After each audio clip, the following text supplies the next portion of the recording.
HolyHeld Card Review.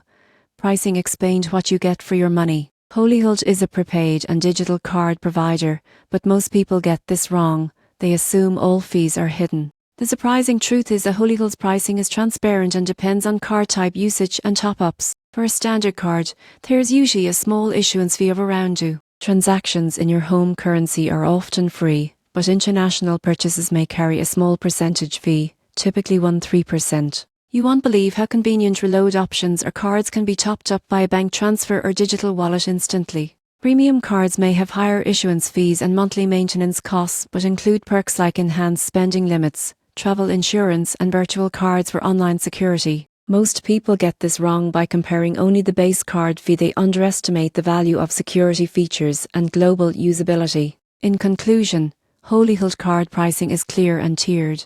By understanding fees, international usage and premium benefits, you go from zero to pro in choosing the right card for everyday spending or international travel.